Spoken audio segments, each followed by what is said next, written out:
ప్రభువు ఇచ్చిన కొన్ని విషయాలు మనం నేర్చుకుందాం. అందరూ కూడా బాగున్నారని నేను నమ్ముతున్నాను. చాలా సంతోషము దేవుడు మనకిస్తున్న, ఇచ్చిన సమస్తాన్ని బట్టి, ఇవ్వబోతున్న సమస్తాన్ని బట్టి ప్రభు నామానికే మహిమ కలుగును గాక. ఆహ్, ఎఫెసీ పత్రికను మనం ధ్యానం చేస్తున్నాం. నిన్న రాత్రి ఎఫెసీ పత్రిక మొదటి అధ్యాయం ధ్యానం చేసాం. ఈరోజు రెండో అధ్యాయాన్ని మనం చూద్దాం. ఒకసారి రెండో అధ్యాయము మొదటి వచనము నుంచి ఎవరైనా చదవండి. మొదటి 2 వచనాలు ఎవరైనా చదవండి. మీ ఎఫెసీ పత్రిక అపరాధముల చేతను పాపముల చేతను మీరు చచ్చిన వారై ఉండక ఆయన మిమ్మల్ని క్రీస్తుతో కూడా బ్రతికించడు. ఓకే. ఏముందండి అక్కడ? మీరు అపరాధముల చేతను, పాపముల చేతను మీరు చచ్చిన వారై ఉండగా ఆయన మిమ్మును క్రీస్తుతో కూడా బ్రతికించెను. చూడండి. మనం ఏమయ్యాం ఒకప్పుడు? అపరాధముల చేతను, పాపముల చేతను ఆ! చచ్చిన వారమై ఉండగా అంటే చచ్చినవాడంటే అర్థం ఏంటి? జీవము లేనివాడు. చూడండి. ఒకప్పుడు మనము ఏమయ్యామనంటే అపరాధాల చేత చనిపోయాం. పాపముల చేత చనిపోయాం. అంటే అర్థం ఏంటంటే we have a life in sin. అంటే మన పాపంలో కాలము గడుపుతున్నవారమనమాట. పాపంలో మనం జీవిస్తున్నవారమనమాట. చూడండి. ఒకప్పుడు 5 వచనం చదవండి. కృపచేత మీరు రక్షింపబడి ఉన్నారు. 4 వచనం, 4 వచనం చదవండి. 4 వచనం. ఆయనను దేవుడు కరుణ సంపన్నుడై ఉండి మనము మన అపరాధముల చేతను చచ్చిన వారమై ఉండినప్పుడు హ్మ్. సైతము నేను మన ఎడల చదువుతున్నాను. 3 వచనం చదువుతున్నాను. 3 వారితో కలిసి మనమందరము శరీరం యొక్కయు, మనసు యొక్కయు కోరికలను నెరవేర్చుకొనుచు, మన శరీరాలను అనుసరించి మునుపు ప్రవర్తించుచు. చూడండి. ఒకప్పుడు మనం ఏం చేశాము అనంటే, శరీరము యొక్కయు, మనసు యొక్కయు కోరికలను నెరవేర్చుకొనుచు, కడమ వారి వలనే స్వభావ సిద్ధముగా దైవోగ్రతకు పాత్రులమై ఉన్నాం. ఇప్పుడు మనం దేవుని ఉగ్రత కింద ఉన్నామనడానికి సూచన ఏంటి? ఈ మాటను బట్టి చెప్పండి ఎవరైనా? మనం దేవుని ఏంటంటే క్రింద ఒకప్పుడు ఉన్నాము అనడానికి సూచన ఏంటి?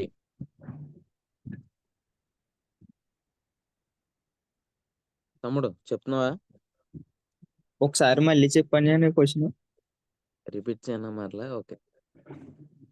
శరీరం యొక్కయు, మనసు యొక్కయు కోరికలు నెరవేర్చుకొనుచు కడమ వారి వలన స్వభావ సిద్ధముగా దైవోగ్రతకు పాత్రులమై ఉంటుము అనే మాట ఉంది కదా అక్కడ.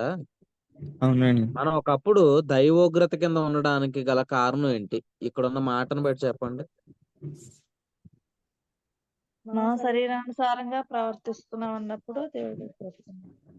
శరీరం యొక్కయు మనసు యొక్కయు కోరికలు నెరవేర్చుకుంటున్నాం కదా, మనకి ఎలా నచ్చితే అలా బ్రతుకుతున్నాం. మన కోరికలు నెరవేర్చుకుని అలా సంతోషంగా ఉంటే అలా బ్రతుకుతున్నాం.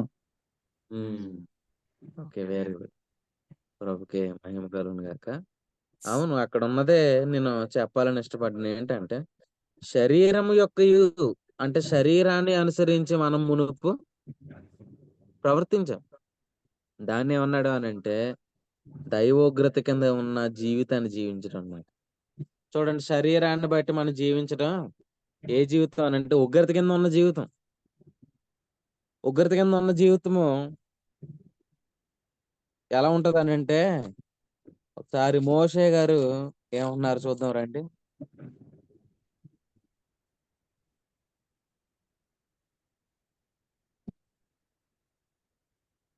కీర్తనల గ్రంథము 90 అధ్యాయంలో ఒక మాట చూద్దాం రండి. కీర్తన గ్రంథం 90 అధ్యాయము 7 వచనం. నీ కోపము వలన మేము క్షీణించుచున్నాము. నీ ఉగ్రతను బట్టి దిగులు పడుచున్నాము. మా దోషములను నీవు నీ 9 ఎదుట వచనం చదవండి. 9 వచనం. నీ ఉగ్రతను భరించుచునే మా దినములన్నీ గడిపితిమి. ఆ! నిట్టూర్పు విడిచినట్టు మా జీవిత కాలము జరుపుకుందుము. చూడండి, నీ ఉగ్రతను భరించుచునే మా దినములన్నీ గడిపితిమి. నిట్టూర్పులు విడిచినట్టే మా జీవిత కాలం జరుపుకుందుము. అంటే ఉన్న జీవితాన్ని కూడా ఎలాగా వీళ్ళు జరుపుకోవాలనుకుంటున్నారంటే నిట్టూర్పులతోనే. నిట్టూర్పులు విడిచినట్టు. చూడండి, నీ ఉగ్రతను భరించుచూనే మా దినములన్నీ గడిపితిమి. ఇప్పుడు మీరు ఆలోచన చేయండి. ఎందుకు వీరు ఉగ్రత గురించి దిగులు పడుతున్నారు? ఎందుకు వీరు దినాలను నిట్టూర్పులతో బతుకుతున్నారు? చెప్పండి. విన్నారు కదా! ఎఫెసీ పత్రిక చదువుతున్నప్పుడు చెప్పారు కదా! నడుచుకుంటున్నారు కాబట్టి. వారి శరీరాన్ని బట్టి నడుచుకుంటున్నారు కాబట్టి, శరీరాన్ని బట్టి ప్రవర్తిస్తున్నారు కాబట్టి, వారిలో ఏం కలుగుతుందనంటే, దేవుని ఉగ్రత వారి మీద ఉన్నదన్న నిశ్చయత వరకు ఉందన్నమాట. అంతేకాదు వాళ్ళే అన్నారు ఏమని? నీ ముఖ కాంతిలో మా రహస్య పాపములు కనబడుచున్నవి. అంటే వారికి వారు ఎలా కనబడుతున్నారనంటే పాపులుగా కనబడుతున్నారు. అందుకే వారు దినాలు ఎలా గడుపుతున్నారంటే నిట్టూర్పుతో. 85 అధ్యాయంలో ఒక మాట చదువుదాం రండి. కీర్తన గ్రంథము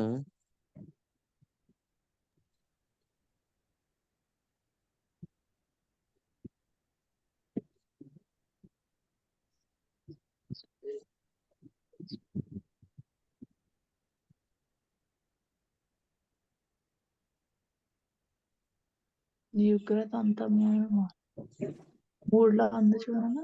అదా? చదవండక. నీ ఉగ్రత అంతయు మానివేసి ఉన్నావు, నీ కోపాగ్ని చల్లార్చుకుని ఉన్నావు. అంటే ఇక్కడ ఉండే మాట ఏంటంటే, నీ ఉగ్రత మా మీద బరువుగా ఉన్నది. 88వ అధ్యాయము 7వ వచనం. శరీరాన్ని బట్టి జీవించే జీవితం ఎట్లా ఉంటదనంటే ఇలా చెప్పాడు. చదవండి. 88:7. నీ ఉగ్రత నా మీద బరువుగానున్నది, నీ అంతరంగము నిన్నయు నీ తరంగములన్నీయు నన్ను ముంచుచున్నవి. చూడండి, నీ ఉగ్రత ఎలా ఉందంటే మా మీద బరువుగా ఉన్నది. మీరు ఆలోచించండి. దేవుని యొక్క ఉగ్రత కింద ఎప్పుడు ఉంటామనంటే, శరీరాన్ని బట్టి మనం జీవిస్తున్నప్పుడు, మన ఉగ్రత కింద ఉన్న జీవితాన్ని జీవిస్తాం. కానీ మనం ఎవరము అనంటే, ఉగ్రతను తప్పించుకున్నవారు. రోమపత్రికలో ఏముందనంటే, రోమపత్రిక 5వ అధ్యాయము 9వ వచనంలో ఏముంది? ఆయన రక్తం వలన మరింత నిశ్చయముగా మనము నీతివంతులుగా తీర్చబడి ఉగ్రత నుంచి తప్పించబడ్డామని ఉంది. అంటే మనం ఎక్కడ లేము? ఉగ్రత కింద లేము. ఉగ్రత కింద ఉన్న లేము అని అంటే మనం ఎక్కడ లేము అని అంటే చూడండి, బరువైన జీవితం కింద లేము. దాన్ని ఇలా అంటున్నాను, బరువైన కాడి కింద లేము. చూడండి, అంటే ఇప్పుడు మనం ఎక్కడున్నాం? విశ్రాంతిలోనికి వచ్చి ఉన్నాం. అంటే మనం ఉగ్రత కింద లేము అని అంటే బరువుల క్రింద లేము. మనం ఎక్కడికి వచ్చామనంటే రెస్ట్ లోకి వచ్చాం అన్నమాట. కాబట్టి మనం ఎక్కడున్నామనే విషయాన్ని మనం ఎరగాలి. ఎప్పుడు కూడా ఎఫెసీ పత్రికను ధ్యానం చేస్తున్నప్పుడు ఎఫెసీలో ఉన్న పరిశుద్ధులు అన్నాడు కదా! పరిశుద్ధులైన వారి జీవితంలో జరిగిన విషయం ఏంటంటే, వారు శరీరాన్ని బట్టి జీవించే జీవితం వారి జీవితంలో ఏమైంది? ఆ విషయం ఇప్పుడు ఒకప్పుడు అపరాధముల చేతను, పాపముల చేతను చచ్చిన వారే ఉన్నారు అన్నాడు. అంటే వారి జీవితం ఎక్కడుంది? వారి జీవం ఎక్కడుందండి? దేంట్లో ఉంది?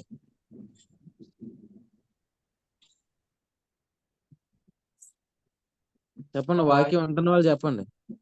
వాళ్ళ జీవితం శరీరంలో ఉంది కాబట్టి ఉగ్రతలో ఉండి అపరాధముల చేత చచ్చినవే అన్నారు. వారి జీవం ఎక్కడుంది? శరీరంలో ఉందా?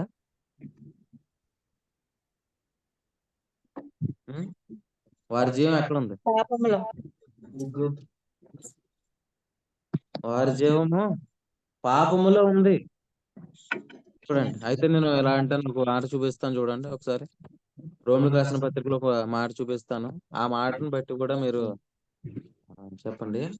రోమిలకు రాసిన పత్రిక 6వ అధ్యాయం 11వ వచనం. రోమపత్రిక 6:11. అటువలే మీరును పాపము విషయమై మృతులుగాను, దేవుని విషయమై అటువలే. క్రీస్తునందు జీవులుగాను మిమ్మల్ని మీరే ఎంచుకొనుడి. చూడండి, అటువలే మీరును పాపం విషయమై మృతులు అన్నాడు. ఎఫెసీ పత్రికలో మీరు అపరాధముల చేత చచ్చిన వారు అన్నాడు. ఇక్కడ రోమపత్రిక 6:11 మీరు పాపం విషయమే మృతులు. ఈ రెండింటికి తేడా ఏంటో ఎవరైనా చెప్పండి? మీకు అర్థమైంది ఏమనికి? అక్కడ కూడా చనిపోవడం అన్నాడు, ఇక్కడ కూడా చనిపోవడం అన్నాడు. ఇక్కడ మీరు పాపం విషయమే చనిపోయారు, అక్కడ మీరు అపరాధం విషయంలో చనిపోయారు. అంటే అర్థం ఏంటి? ఒకప్పుడు స్థితి అయితే ఇది ప్రభులోకి వచ్చిన స్థితి. ఆ స్థితికి ఈ స్థితికి తేడా ఏంటి? అక్కడ చనిపోయి ఉన్నారండి. అప్పటి జీవితంలో పాపముల చేత ఉన్నారు కాబట్టి ఉగ్రత కింద ఉన్నారు. ఇప్పటి జీవితంలో జీవిస్తున్నారు, క్రీస్తునందు జీవిస్తున్నారు కాబట్టి సజీవులై ఉన్నారు. ఇంకా ఆ,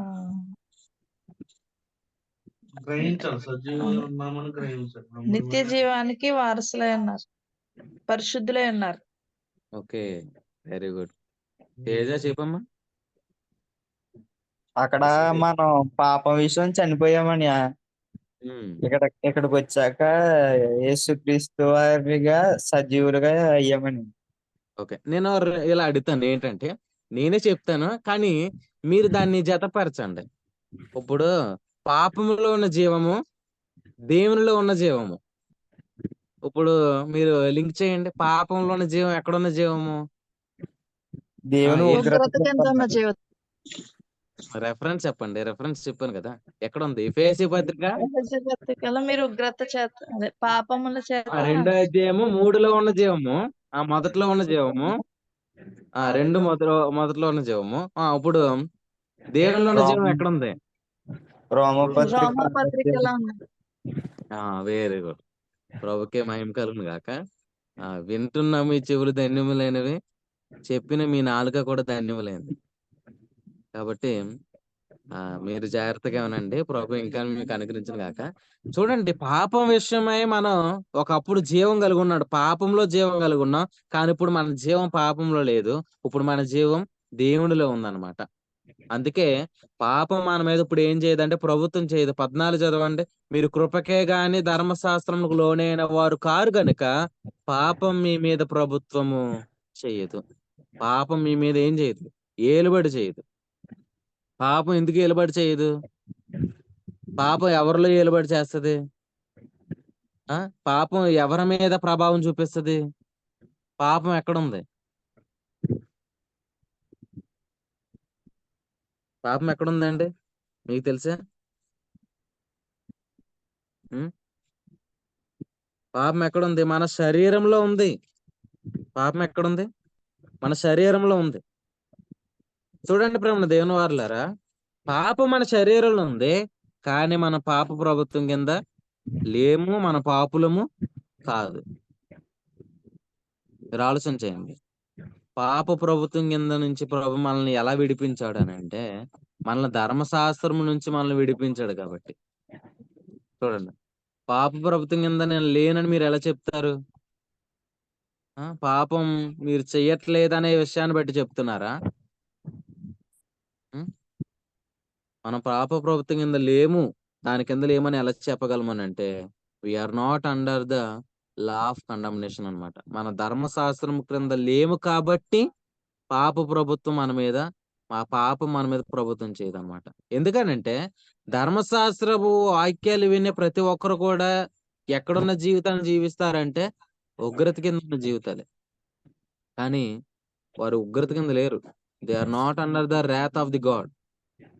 చూడండి, వారు ఉగ్రత కింద లేరు, కానీ ఉగ్రత కింద ఉన్న జీవితాన్ని జీవిస్తారు. కారణం ఏంటంటే వారు ఇకను శరీరమును బట్టి ప్రవర్తిస్తున్న వారే ఉన్నారు, కానీ వారు శరీరమును కృణస్థులు కాదు. కాబట్టి మీరు కూడా ఆలోచన చేయండి. ధర్మశాస్త్రం నుంచి ప్రభు మిమ్మల్ని విడిపించాడంటే ధర్మశాస్త్రము ద్వారా మన శరీర సంబంధంగా ఒకప్పుడు జీవించాం, కానీ ఇప్పుడు మనం ఆత్మానుసారులు. చూడండి, అంటే మన శరీరాన్ని బట్టి జీవించవలసిన వారము కాదు. శరీరానికి ఏముంటది? శరీరానికి మంచి తెలుసండి? తెలుసని లేదండి, శరీరం అందు మంచిది ఏది లేదని చెప్తున్నాను. శరీరం అందు మంచిది ఏది లేదు. ఎవరన్నారు ఆ మాట? అపోస్తలుడైన పౌలు గారు 7వ అధ్యాయములో చెప్పారు. నా శరీరమందు అనగా నా శరీరమందు మంచిది ఏదియో నివసింపదని నేను ఎరుగుదును. ఇప్పుడు శరీరమందు మంచిది లేనప్పుడు శరీరానికి ఇలా చెప్పొచ్చా? నువ్వు మంచిగా బతుకు అని. తేజ చెప్పకూడదు. తేజ అంటున్నావా? ఇప్పుడు కొబ్బరి చెట్టు దగ్గరికి వెళ్ళి కొబ్బరికాయలు తిని తిని బోరు కొట్టింది. నువ్వు యాపిల్స్ కాయలు కాయ అంటే ఏం చేస్తుంది కొబ్బరి చెట్టు? కాయదే. తేజ నువ్వు అడిగావు కాబట్టి ఇచ్చేస్తుంది అంటావా? చూడండి, కొబ్బరి చెట్టు కొబ్బరికాయలే కాస్తుంది. మళ్ళా కొబ్బరి చెట్టు దగ్గరికి వెళ్ళి నాకు దానిమ్మకాయలు కావాలంటే అదేం చేస్తుందండి? ఉం? అది ఇవ్వలేదు. అలాగా శరీరం దగ్గరికి వెళ్ళి నువ్వు అబద్ధం ఆడకుండా బతుకు రేపు నుంచి, లేకపోతే నేను ఊరుకోనని నువ్వు శరీరంతో చెప్తే ఏం జరుగుద్ది? శరీరం అంత మంచిది ఏది నివసింపదని నేను ఎరుగుదును గనుక చెయ్యి గోరు మేలు చేయక చెయ్యి గోరని కీడు చేసి తిని నిన్న చెప్పిన మాట నెరవేరలేదన్నమాట. కాబట్టి మీరు ఆలోచన చేయండి. మనం ఎక్కడ ఉన్నాం అనేది మనం అడగాలి ఎప్పుడు కూడా. శరీరం మంచిదానంటే అది మంచిది కాదు కనుకనే మంచి ఫలాలు ఇవ్వలేదు. కానీ దేవుడు గలతీయులు రాసిన పత్రిక 5:22లో ఉన్న ఫలాలు ఏంటి? ప్రసాద్ గారు చెప్తారు. ఆగకుండా చెప్తారండి. ప్రేమ, సమాధానం,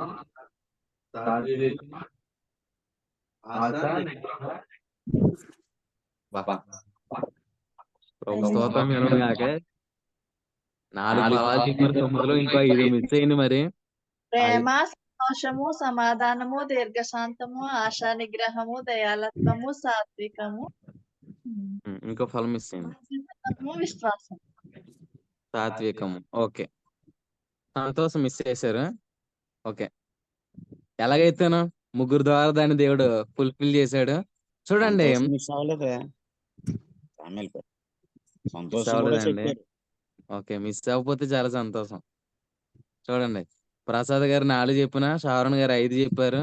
ఇంకా వారిద్దరు ఏకమై చెప్పిన మాటలను బట్టి ప్రభుకు మహిమ కలుగును గాక. మీరు చూడండి, ఆత్మ ఫలాలు అన్నాడు తప్ప అవి శరీర ఫలాలు అనలేదు. అదే 19వ వచనంలో చూస్తే మీరు గమనిస్తారు, అవి శరీర కార్యాలు అనగా శరీర ఫలాలు కూడా ఉన్నాయి. కానీ మన శరీర సంబంధము అయినప్పుడు ఫలించిన ఫలాలు. కానీ ఇప్పుడు మనం ఎలా మార్చబడ్డామనంటే మంచి చెట్టులుగా మార్చబడ్డాం. కారణం ఏంటంటే ఒక మంచి చెట్టుకి మనము ఏమయ్యామనంటే అంటు కట్టబడ్డాం. ఆ మంచి చెట్టు ఎవరంటే ప్రభువైన యేసుక్రీస్తే. ఆయన శరీరాన్ని బట్టి జీవించేవాడు కాదు. చూడండి, ఆయన ఆత్మ సంబంధి ఉన్నాడు. మనం దేవునితో ఏమయ్యామనంటే సంబంధాన్ని కలిగి ఉన్నాం. కాబట్టి శరీరాన్ని బట్టి ప్రవర్తించవలసిన వారం కాదు. కానీ ఈరోజు శరీరానికి ఏం చెప్తున్నాడు? నువ్వు మంచిగా బతుకు అని చెప్తున్నాడు. శరీరం బతకగలుగుతుందా? మానవుడి వల్ల అవుతుందా అండి మంచిగా బతకడం? రవి అన్న మీరు చెప్తారా? అసలు మంచిగా బతుకు అని చెబితే మనిషి వల్ల అవుతుందా? అవునండి.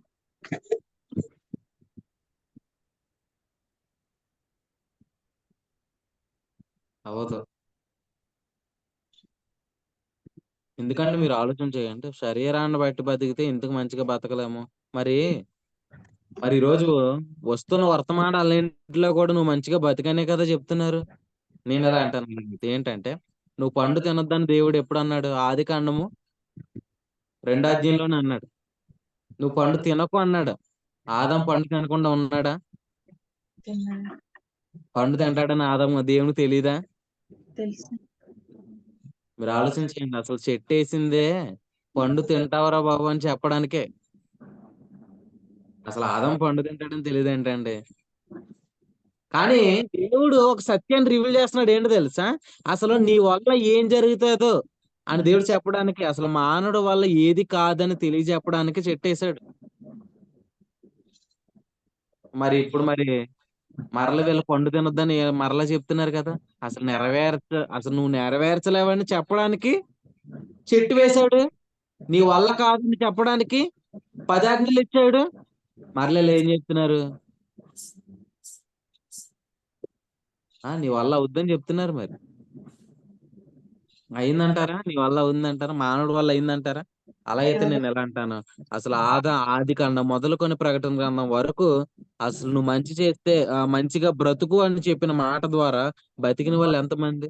దేవుడు అన్నాడు కదా రోమపత్రికలో, నీతిమంతుడు లేడు ఒక్కడును లేడు అని అంటే మంచిగా బ్రతుకు అని ధర్మశాస్త్రమే చెప్పింది. కానీ ధర్మశాస్త్రాన్ని బట్టి ఏ వ్యక్తి దేవుని ఎదుట నీతిమంతుడిగా తీర్చబడలేదు అని అంటే ఆ మాట తప్ప? ఆ మాట కరెక్టే, అట్లా అనరాదు.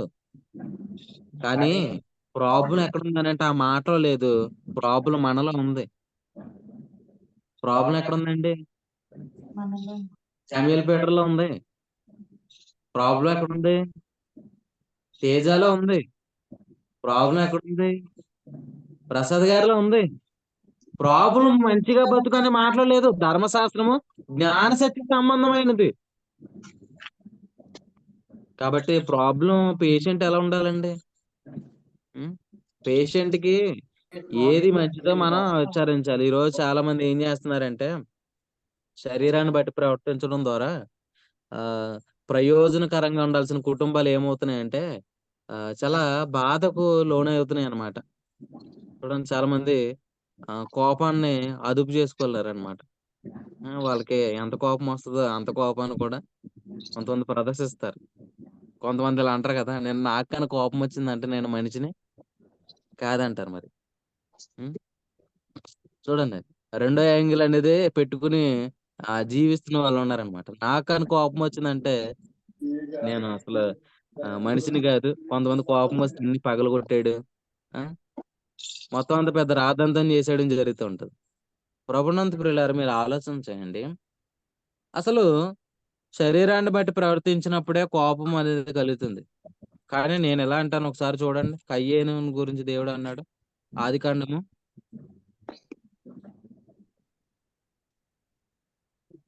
ఆదికాండంలో మీరు ఈ మాట చదవండి. ఆదికాండము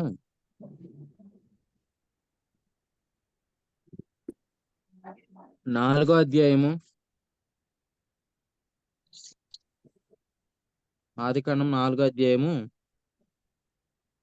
5 వచనం. కయ్యేనును అతని అర్పణను 5 అధ్యాయం 4 వచనమనియా? అవుతుంది. 5, 5. కయ్యేనును అతని అర్పణను ఆయన లక్ష్యపెట్టలేదు. కాబట్టి కయ్యేనుకు మిక్కిలి కోపం వచ్చి అతడు తన ముఖము చిన్నబుచ్చుకొనగా, యెహోవా, కయ్యను కయ్యనుతో నీకు కోపమేలా?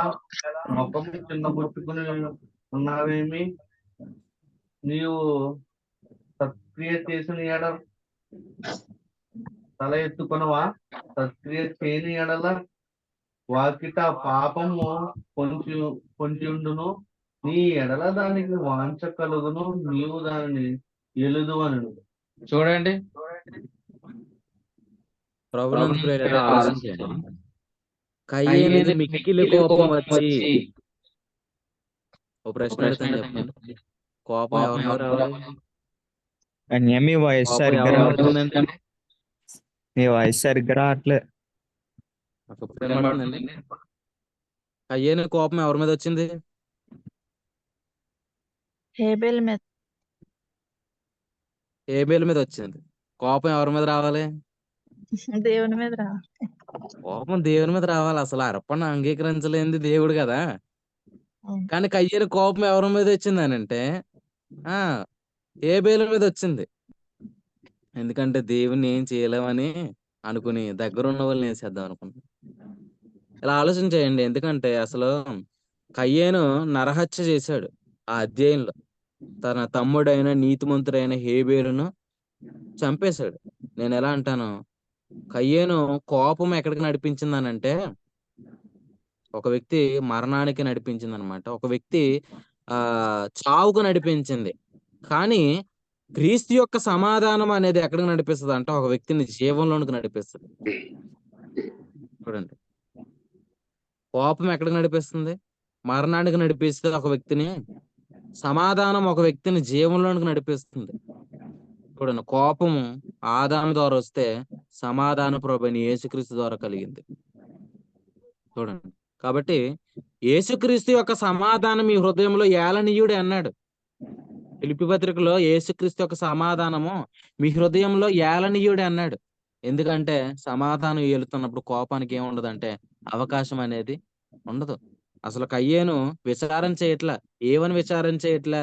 అసలు నా తమ్ముడిని చంపడం న్యాయమా అని విచారణ చేయట్లా. చూడండి, ఎప్పుడు కూడా ఏది మేలో ఒక విచారణ చేయకపోతే ఖచ్చితంగా నష్టమే. ఈరోజు చూడండి, చాలా మంది ప్రభు నమ్ముకుని కూడా చిన్న చిన్న విషయాలకి కోపపడి పెద్దగా వెళ్ళిపోయిన వాళ్ళు ఉంటారు.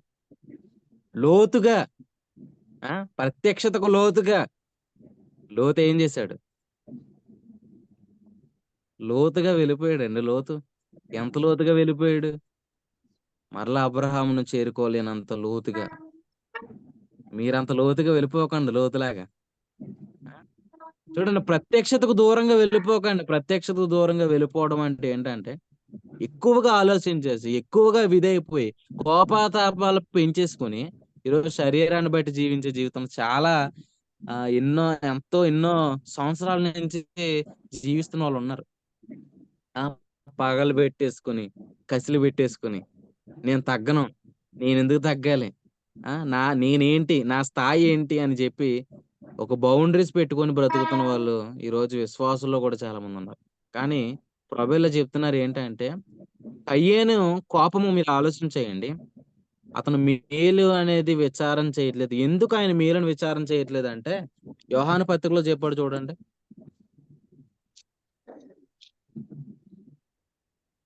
చదవండి ఒకసారి యోహాను పత్రిక, మొదటి పత్రిక 3వ అధ్యాయము 12వ వచనం చదవండి. 3:12. మనము కయ్యేను వంటి వారమై ఉండరాదు. వాడు దుష్టుని సంబంధి అయి తన సహోదరుని చంపెను. వాడు అతనిని ఎందుకు చంపెనో తన క్రియలు చెడ్డవే, తన సహోదరుని క్రియలు నీతి గలవైన ఉండెను గనుకనే చూడండి, కదా. ఇప్పుడు కయ్యేను గురించి ఏం చెప్పాడు? వాడు ఎవరు? వాడు దుష్టుని సంబంధి అన్నాడు. అంత దుష్టుడైన వాడు ఏం చేయడు? మేలును విచారణ చేయడు. చూడండి, దుష్టుడు ఏం చేయడు? మేలును విచారణ చేయడు. ఇది మంచిదేనా అని విచారణ చేయని వాళ్ళు ఎవరు? ఇప్పుడు చాలా మంది కోపడిపోతున్నారు కదా. అసలు నేను ఈ టైంలో కోపడడం మంచిదేనా అని విచారణ ఎవరు చేయరు? ఎవరైతే దుష్టుని సంబంధంలో వారు విచారణ చేయరు. చూడండి, కయ్యేను ఎవరంటే దుష్టుని సంబంధి. కాబట్టి ఏం చేయలేదంటే అసలు నా తమ్ముని చెప్పడం న్యాయమేనా అనే విషయాన్ని ఏం చేయలేదంటే ఆలోచన కూడా చేయలేదు. అంటే దుష్టుడు ఏం చేయడు? మేలుని విచారణ చేయడు. 8వ వచనం చదవండి.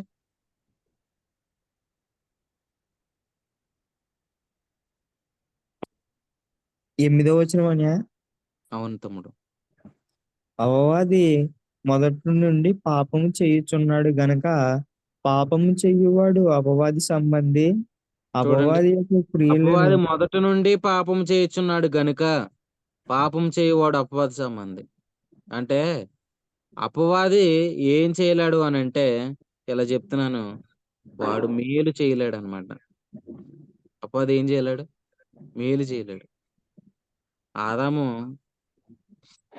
పాలు ఇచ్చి పెంచాడో లేదో తెలియదు కానీ ఆదాము మంచి ఆహారం పెట్టి పెంచాడో నాకైతే తెలియదు కానీ అపవాది మాత్రం ఏం చేశాడంటే వాడికి కావాల్సినవన్నీ ఇచ్చాడనమాట. ఎందుకంటే మరి వాడి తండ్రి ఎవరు? ఆ మీరు మీ తండ్రి యొక్క అపవాది సంబంధులు అన్నాడు కదా, వాడు దుష్టుని సంబంధి జీన్స్ అంటే చూడండి, వాడి జీన్స్ అని వచ్చేసినాయి అనమాట. అసలు ఆదం జీన్స్ ఏం రాలేదేంటి? చూడండి, మీరు ఆలోచన చేయండి ప్రేమ దేని వాళ్ళరా. శరీరాన్ని బట్టి జీవించే వాడిలో ఏం జీన్స్ ఉండలేదని అంటే వాళ్ళ తల్లిదండ్రుల జీన్స్ ఉండలేదు. మీరు మీ తండ్రి యొక్క అపవాది సంబంధులు అంటున్నాడు ఆయన. అంటే ఆది నుండి వాడు నరహంతకుడై ఉన్నాడు. చూడండి, అపవాది ఆది నుండి నరహంతకుడు కాబట్టి నరహత్య చేయాలనే మనసు ఎలా కలిగింది కయ్యానికి? అపవాది నుంచి నేర్చుకున్నాడు. మీరు కూడా ఆలోచన చేయండి ప్రేమ దేని వాళ్ళారా. మరి మీరు ఎవరితో సహవాసం చేస్తున్నారు? మీరు ప్రభుతో సహవాసం చేయకపోతే వాడితోనే ఫ్రెండ్షిప్ చేస్తున్నట్టు. మరి వాడితో ఫ్రెండ్షిప్ చేస్తే దుష్టుని మార్గం నాశనమునకు నడుపును. వాడు మేలు చేశానని అనుకుంటున్నాడు కానీ అది ఎంత మిస్టేకో అతనికి తెలియట్లేదు. నేను కూడా ఇలా అంటున్నాను ఏంటంటే కొన్ని సార్లు మనం కోపపడుతున్నాం గదా! ఆ కోపం న్యాయమైనదేనా అనే విషయాన్ని మనం విచారణ చేయకపోతే ఖచ్చితంగా ఆహ్, మనం వారిని ప్రేమించలేమనమాట. కానీ దేవుని సంబంధి ఖచ్చితంగా ఏం చేస్తాడనంటే ఖచ్చితంగా ఆ వ్యక్తి మేలుని విచారిస్తాడనమాట. ఒకవేళ శరీరాన్ని బట్టి ప్రవర్తిస్తే మీరు చదవండి ఒకసారి. మొదటి అధ్యాయము 6 వచనం. ఇదే యోహాను పత్రిక మొదటి అధ్యాయం 6 వచనం. ఆయనతో కూడా సహవాసము గల వారిని చెప్పుకుని చీకటిలో నడిచిన యెడల మనము బ- హ్మ్. మనం అబద్ధమాడుచు సత్యమును జరిగింపకుందుము. చూడండి.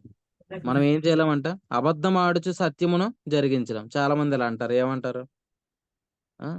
ఎవరైనా చిన్నది మన విషయంలో తప్పు చేశారనుకోండి. ఆ!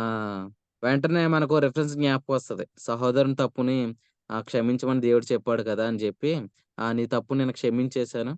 ఇక నువ్వు వెళ్ళిపో అని చెప్తాం.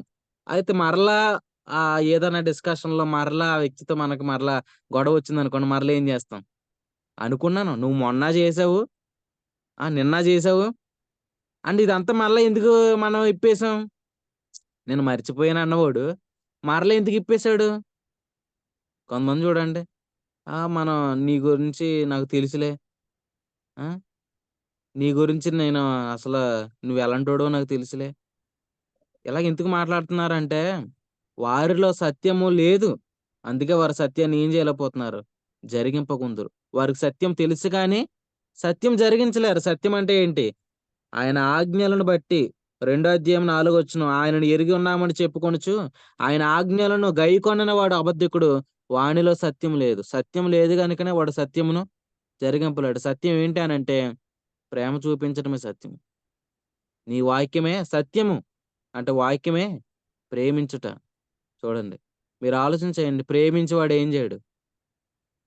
పాపాలు కప్పుతాడు గానీ, పాపాలు చాటింపేయడు. చూడండి. ఒక తప్పుని 10 సార్లు చెప్తున్నామంటే అర్థం ఏంటి? వాస్తవానికి మనలో ప్రేమ లేదు గనుకనే మనం అలా చేస్తున్నాం. ఈరోజు వానిలో సత్యమును వాడు జరిగించలేడనమాట. అది సత్యమును జరిగించుట కాదు. కాబట్టి మీరు కూడా ఆలోచన చేయండి. వాక్యం మీద మనసు పెట్టండి. మన సత్యము తెలియడమే కాదు, సత్యాన్ని జరిగించాలంటే కూడా మనం నేర్చుకోవాల్సిన విషయం ఏంటంటే, అసలు మనం కోపానికి సంబంధించిన వారమే కాదు. కోపం ఎక్కడికెళ్తది? మీ మీద మీకు కోపం ఎప్పుడైనా కలిగిందండి?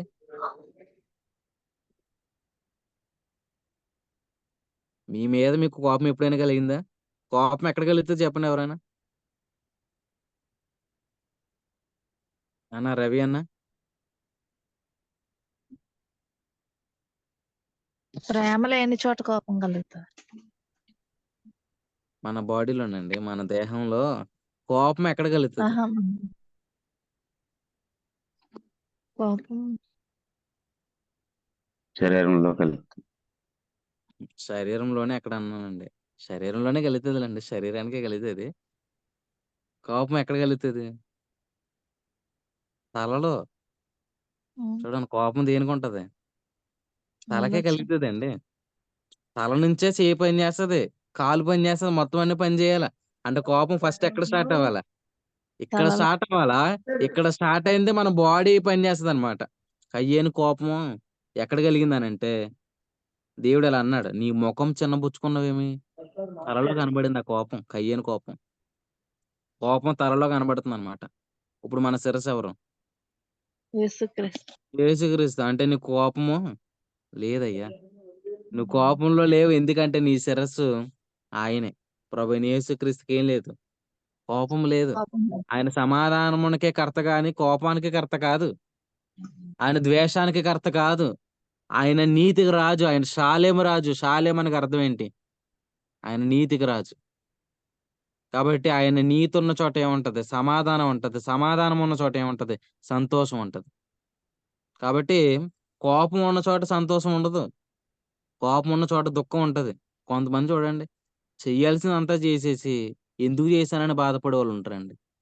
ఆ చేయాల్సిందంతా చేసేస్తారు వాళ్ళు. కోపపడాల్సిందంతా కోపపడిపోయి, ఆ! చెప్పేయాల్సిన మాటలన్నీ చెప్పేసి, తీరా అయ్యో! నేనెందుకన్నాను అని అలా ఫీల్ అయిపోతున్న వాళ్ళుంటారు. అంతెందుకు చేసుకోవడం? ఆ! అనాల్సినయన్నీ అనేసి, నేనెందుకన్నాననుకుంటే ఏం ఉపయోగం? ఏవండీ? నేనెలా అంటానేంటంటే, అట్లా బాధపడినోళ్ళున్నారు. అలాగని వాళ్ళు మాట్లాడకుండా ఉంటారా? మాట్లాడేత్తారు. నేనెలా అంటానేంటంటే, కోపపడుడు గాని పాపం చేయకుడని దేవుడన్నాడు. సూర్యుడు అస్తమించే వరకే మీ కోపము నిలిచి ఉండాలన్నాడు ఎఫెసీ పత్రికలో. సూర్యుడు అస్తమించే వరకు ఎందుకు నిలిచి ఉండాలి కోపం?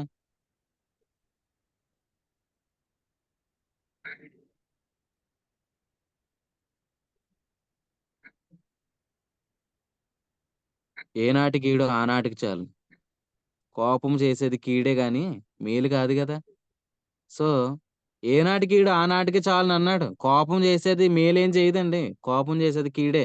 కాబట్టి ఈ రోజుకి ఆ కీడు చాలు. మీ జీవితంలో కోపమే ఏలేలా మనం ఉండకూడదు గదా! అందుకే దేవుడన్నాడు సూర్యుడు అస్తమించే వరకే. చూడండి. మీరు ఆలోచన చేయండి ప్రభువున దేవుని వారలారా. ఆహ్, సూర్యుడు ఆగాడు కదా! యెహోషువ గ్రంథంలో. సూర్యుడు ఆగడాన్ని బట్టి ఏం జరిగింది? పైన సూర్యుడు ఆగితే కింద యుద్ధం జరిగింది. యెహోషువనే కదా! సూర్యుడా నీవు గిబియోనులో ఆగిపో. చంద్రుడా ఆగిపో అన్నాడు గదా! అంటే ఎందుకు ఆపారు సూర్యచంద్రుల్ని?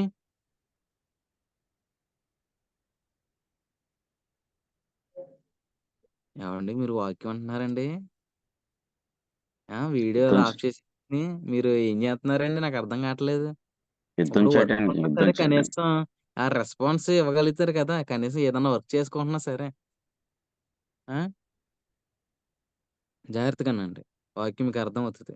వాక్యం కోల్పోతే మరి ప్రభు లెక్కడుగుతాడు. మీరు జూమ్‌లోకొచ్చి నేర్చుకోకపోతే ఏం ఉపయోగం? జాగ్రత్తగానండి. ఇప్పుడు మన కోపం సూర్యుడస్తమించే వరకే ఎందుకు అన్నాడు అనంటే, ఖచ్చితంగా సూర్యునికుంద అక్కడ యెహోషువ అక్కడ యుద్ధం జరగడానికి కారణం ఏంటంటే, సూర్యుడున్నందుకే. కాబట్టి సూర్యుడు లేకపోతే అక్కడ యుద్ధం ఆగిపోద్ది. ఖచ్చితంగా మీ జీవితంలో సూర్యునితో యుద్ధం ఆగిపోవాలి. చూడండి కోపం అనేది ఖచ్చితంగా యుద్ధాన్ని రేపుతదనమాట.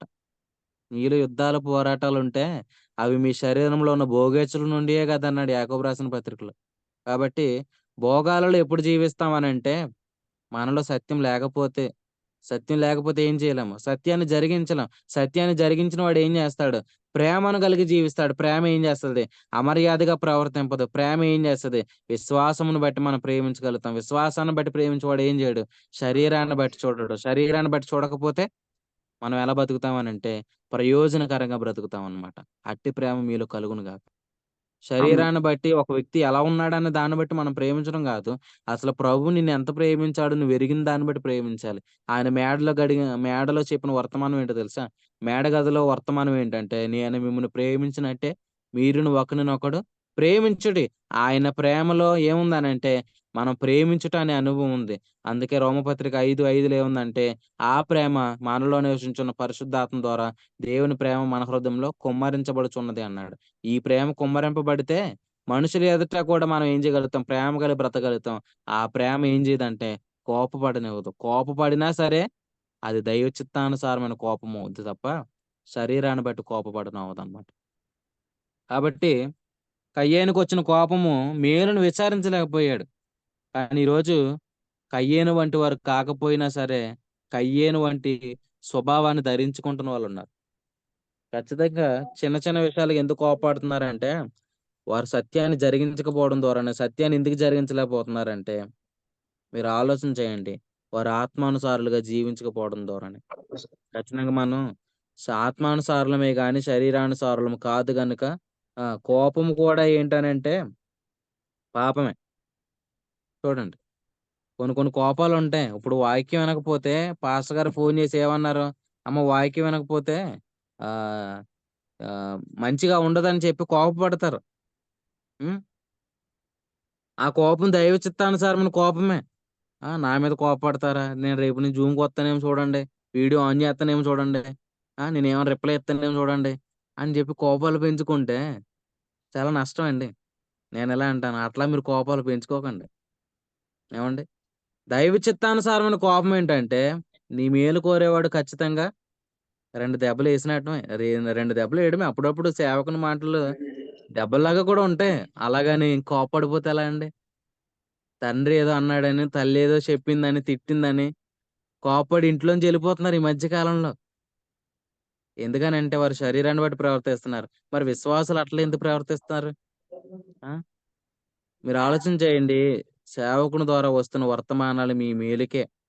కాబట్టి వాటిని వారికి లోబడి ఉండండి. అవి మీ జీవితంలో దాని ద్వారా కలగబోయే మేలు మీరు చూస్తారు. పాప ప్రభుత్వం కింద మీరు లేరు కాబట్టి, కోప ప్రభుత్వం కింద మీరు లేరు. కాబట్టి పాపం ఏలుబడి చేసినప్పుడు కోపం ఉంటది. పాపానికి విడాకులు ఇచ్చినప్పుడు కోపం ఎందుకుంటది? ఏవండీ? మనం పాపాన్ని పంపించేసాం. మరి కోపం మన దగ్గర ఎందుకుంటది? కాబట్టి మీరు కూడా ఆలోచన చేయండి. కోపంకు కూడా ఆయన వెల చెల్లించాడు. ఆయన వెల ఎంత గొప్పదో మనకు అర్థమైతే ఖచ్చితంగా కోపం కూడా మన దగ్గరికి రాదనమాట. కోపం వచ్చినప్పుడు కూడా మనం ఏం చేస్తామో తెలుసా? సత్య లేఖనం ఏమి చెప్పుచున్నది? అసలు ఈ వ్యక్తి ఎవరు? ఇప్పుడు ఇంట్లో ఒక వ్యక్తికి మనకి చిన్న వివాదం జరిగింది. ఇప్పుడు ఆ వ్యక్తి ఎవరు? అని మనకు అర్థం ఎప్పుడు కూడా ఆలోచన చేయాలి. ఇప్పుడు దావీదుకి కోపం రాదా? ఏమండి దావీదు కోపం వస్తదండి దావీదు గారికి?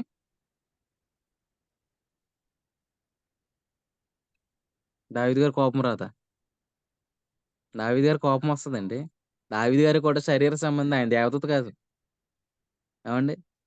ఆయనకి కోపం వస్తది. మరి సౌలు మరి అన్ని సార్లు ఈటేసినప్పుడు ఎందుకు తిరగబడలేదు? ఆ! నీవు నువ్వు ఉప్పు తింటలేదా? నీకు పౌరుషం లేదా? నీకు రోషం లేదా? నువ్వు మనిషివేనా? అన్నా సరే దావీదు ఏం చేస్తున్నాడు? పారిపోతున్నాడు. అసలు గొల్లియాతుని చంపిన వాడికి సౌలు లెక్క కాదు కదా! కానీ ఇలా ఆలోచన చేశాడు. ఏంటి అనంటే అసలు సౌలు ఎవరు అనంటే అభిషేకింపబడిన వాడు. అభిషేకింపబడిన వారిని నేనెలా చంపుతాను? సౌలుని చంపడానికి అవకాశం వచ్చింది గానీ సౌలుని చంపలేదు. ఓ ప్రశ్న ఇలా అడుగుతాను. మీరు చెప్పండి. చూడండి ఎవరైనా చెప్పండి. దావీదుకి శత్రువులున్నారా? దావీదుకి శత్రువు ఎవరు? సౌలు. ఆ! దావీదు దావీదుకి శత్రువు శత్రువు ఎవరు? సౌలు. తేజ ఉన్నావా? ఉన్నానండి. మరి ఉన్నావనడానికి రుజువేంటి?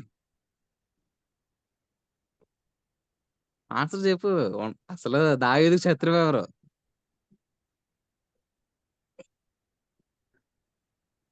రవి అన్న ఉన్నావా? ఆదామా నీవెక్కడున్నావు? జాగ్రత్తగానండి. దావీదుకి శత్రువు ఎవరంటే సౌలు అన్నారు కదా! సౌలు కాదండి. దావీదుకి శత్రువు కాదు ఆయన. సౌలుకి దావీదు శత్రువు తప్ప దావీదుకి శత్రువు కాదు సౌలు. సౌలు దావీదుని అలా చూసాడు గాని, ఆ దృష్టికోణంలో చూసాడు గాని, దావీదు శత్రువుగా చూస్తే సౌలు ఎంతటి వాడని చంపడానికి? అందుకే దావీదు శత్రువుగా ఎందుకు చూడలేదనంటే, దైవ చిత్తానుసారమైన ప్రేమ అతనిలో ఉంది. ఏంటంటే, యెహోవా అభిషేకించబడిన వాడు. మరి ఇంట్లో ఉన్న మరి మీ సహోదరి ప్రభువునందు విశ్వసించిందయితే, ఆమె యేసుక్రీస్తు శరీరంలో ఒక అవయవం అయితే, మరి ఎందుకు ఆవిడ మీద కోపం కలుగుతది? ఎందుకు మన సహోదరుల మీద మనం కోపాలు కలిగి ఉంటున్నాం? అంటే మనం ఎలా చూడట్లేదో తెలుసా? దైవ చిత్తానుసారంగా చూడట్లా. అందుకే మన సత్యాన్ని ఏం చేయలేకపోతున్నాం, జరిగించలేకపోతున్నాం. యెహోవా అభిషేకించిన వాడు. మరి సంఘంలో ఉన్న వారందరూ ఎవరు? అభిషేకింపబడిన వారే. మరి వారి పట్ల ఎందుకు కోపతాపాలు పెంచుకుంటున్నారు? చూడండి. కోపానికి నీళ్లు పోస్తే ఏం జరిగిద్ది? కోపమని చెట్టేసి రోజు మోదీ గారు మొన్న చెప్తున్నారు కదా! మొక్క నాటండి. మీ అమ్మ పేరట అన్నారు కదా! అలా కోపమని మొక్క నాటారు మీరు. రోజు నీళ్లు పోసేస్తున్నారు ఏం జరిగిద్ది? యాపిల్స్‌కాయలు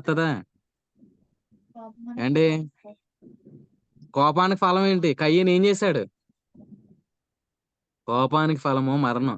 మన మాటల చేత చంపేస్తామండి ఎదుటోళ్ళని. కోపానికి నీళ్లు పోత కూర్చున్నారనుకోండి, మన మాటల చేత ఎదుటివారిని గాయపరుస్తాం. మన మాటల చేత ఎదుటివారిని చాలా ఇబ్బంది గురి చేస్తాం. అసలు మన మాట ఈ మాట మాట్లాడితే అది మంచిదో కాదో కూడా ఆలోచించకుండా మాట్లాడేస్తాం. అసలు నేను మాట్లాడే మాట ఆ వ్యక్తికి చాలా మేలు కలగజేస్తదో లేదా ఆ ఆలోచన లేకుండా మాట్లాడతాం.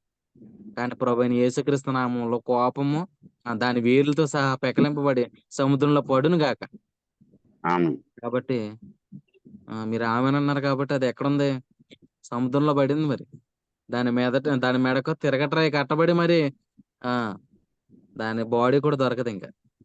కాబట్టి అది ఎక్కడుందో మీకు తెలీదు కాబట్టి మీ హృదయంలో సమాధానమే ఏలును గాక. ఆమేన్. ఆమేన్. కాబట్టి దేవుని యొక్క మేలే, దేవుని యొక్క సమాధానమే మీ జీవితంలో ఏలినప్పుడు ఎదుటివారిని ఎలా ప్రేమించాలో మనకు అర్థమవుతది. మనకు శత్రువులు ఎవరైనా ఉన్నారా?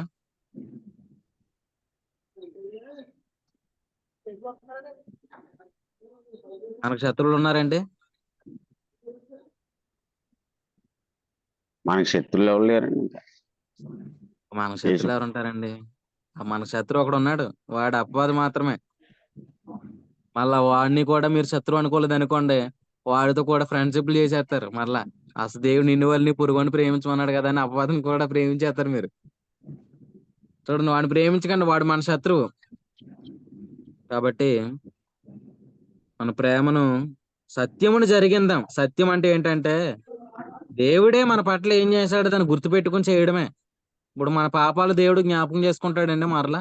దేవుడు శిలువ మీద మన పాపాలు క్షమించాడు కదా! మన పాపాలు జ్ఞాపకం చేసుకుంటాడా? హెబ్రీ పత్రికలో అన్నాడు, నీ పాపంలో ఇక నెన్నడను జ్ఞాపకం చేసుకోను అన్నాడు. ఎందుకు?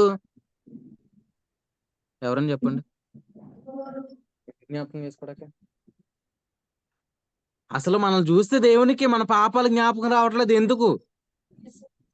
ఎందుకంటే యేసుక్రీస్తు మధ్యవర్తిగా ఉన్నాడు. మరి ఇప్పుడు అదే సత్యం అయితే ఆ సత్యమును జరిగించడం అంటే అర్థం ఏంటో తెలుసా?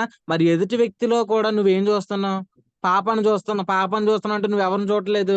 వారికి నీకును మధ్యనున్న మధ్యవర్తి ఎవరు? యేసుక్రీస్తే. మరి ఆయన్ని ఎందుకు చూడట్లేదు నువ్వు?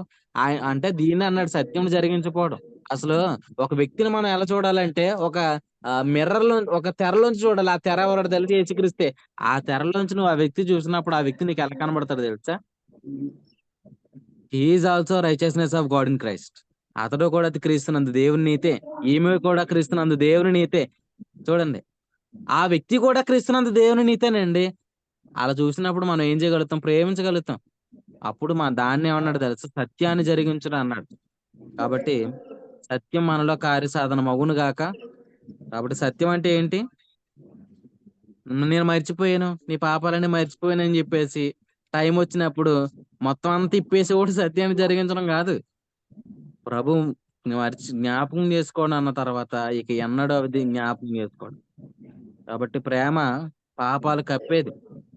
నాకు తెలుసు నీ గత చరిత్ర అంతా చెప్పి వాళ్ళని ఒకలా చూసేవాళ్ళుంటారు. నిజంగా ఇలా అంటాను. అట్లాంటి కోపం మంచిది కాదు. ఆ కోపం పాడు చేసేది ఎవరిని కాదు నిన్నే. కాబట్టి ఆ కోపం ఆల్రెడీ సముద్రంలో పడింది. కాబట్టి మనం ప్రశాంతంగా ఉందాం. మన రెస్ట్‌లో ఉందాం. మన సత్యాన్ని జరిగించడం అంటే ప్రేమ కలిగి మనం నడుచుకోవడమే. ఎందుకంటే మన ధర్మశాస్త్రం క్రింద లేము. మన పాప ప్రభుత్వం కింద లేము. పాపం విషయమే మనం చనిపోయాము. ఎఫెసీ పత్రిక 2వ అధ్యాయం నుంచి మనం ధ్యానం చేసిన విషయం ఏంటంటే అపరాధముల చేతను, పాపముల చేతను ఒకప్పుడు చనిపోయాం. కానీ ఇప్పుడు యేసుక్రీస్తులో మనం జీవం కలిగి ఉన్నాం. పరిశుద్ధతలో జీవం కలిగి ఉన్నాం. క్రీస్తునందు జీవిస్తున్నాం. కాబట్టి క్రీస్తునందున్న జీవాన్ని మీరందరూ కూడా జీవించుదురు గాక. ఆమేన్. శ్రద్ధమైన మీ అందరికి వందనాలు చెల్లించుకుంటున్నానండి. ప్రార్థన చేసుకుందాం. మన మధ్యన ఉన్న తేజ ప్రార్థన చేస్తారండి. వాక్యాన్ని బట్టి తేజ ప్రార్థన చేస్తారు. తేజ వందనాలు. వందనాలు. కళ్ళు మూసుకొని ప్రార్థన చేసుకుందాం. పరలోకమందున్న మా కన్న తండ్రి, మీ పరిశుద్ధ నామానికి వేలాది వందనాలు తండ్రి.